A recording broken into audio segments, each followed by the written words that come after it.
Be honest here. You're watching this because at some point, gambling stopped being about money and started being about how you made it feel, whether that be relief, distraction, or escape.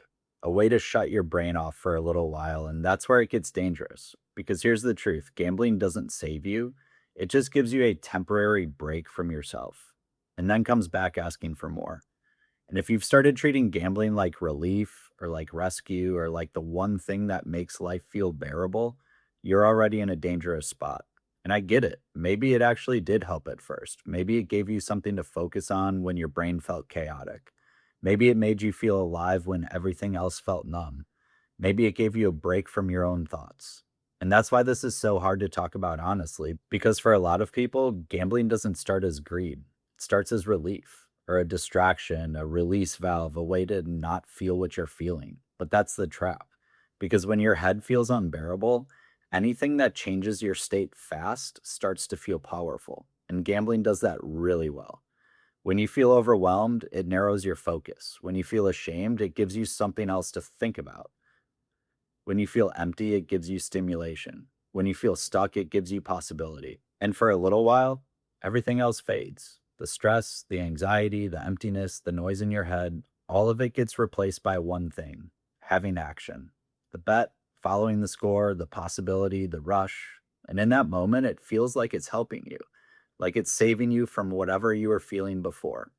And that's the part people don't understand. They think gambling is just about money, but a lot of the time, it's about not wanting to feel your life, not wanting to sit with your thoughts, not wanting to face how far behind you feel, not wanting to deal with what's actually going on. And gambling gives you a shortcut out of that feeling, at least temporarily, and it becomes what you rely on. You're in a dangerous spot because now every feeling becomes a trigger. If you're stressed, let's gamble. If you're bored, let's gamble. If you're angry, let's place a bet. Lonely, place a bet. Anxious, gamble more. Now it's not a habit anymore. It's how you cope. And once that happens, you stop learning how to handle anything without it because your brain has found something faster, something louder, and something more intense. That's why this becomes such a trap, because the thing that feels like it's saving you is actually teaching you to depend on chaos. You start believing it's the answer because every time you feel bad, it gives you a break from being yourself. But then the bet ends and the loss hits and everything comes back: the stress, the shame, the emptiness, usually worse than before because now you've added more damage, whether that be more debt, more lying, more obsession, more chaos. So what do? You try and escape again. And that's the loop. You gamble to get relief from life. Then gambling makes life worse. Then you need more relief, so you gamble again. That's how people get stuck for years, and the industry knows exactly how to feed that. They're not just selling you a game, they're selling you a way to feel different, a way to change your mood instantly. That's why everything is built for immediacy: instant deposits, instant bets that settle within seconds, notifications, easy access. It's frictionless because the more overwhelmed you are, the more appealing the instant escape becomes. They don't need you to feel good. They just need you to feel like gambling changes how you feel. And that's enough. Because once your brain learns that, every hard moment becomes a trigger. Every quiet moment becomes a trigger. And now the problem is way bigger than money. Now gambling is your emotional crutch, and emotional crutches are hard to give up, even when they're destroying you. That's why people keep going back, because part of them is not chasing a win, they're chasing relief, and that's a huge difference. You're not even worried about making money from it. You're just trying to not feel like crap. That's why gambling can feel like it's saving you when it's really just numbing you with chaos. And that kind of relief always comes with a bill because it doesn't just take money, it takes your peace, your focus, your self trust, your ability to enjoy normal life. It makes everything else feel slow, quiet, and empty.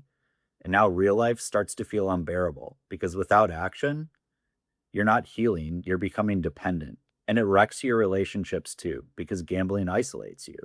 You become secretive, defensive, hard to reach. You're physically there, but mentally gone. You're always somewhere else. And over time, people feel that. They feel the distance. They feel that you're not really there anymore. And that's what this takes from you: not just your money, your actual self. And that's why the lie gets so dangerous, because gambling does not save you. It just interrupts your pain long enough to keep you attached to the thing causing more of it.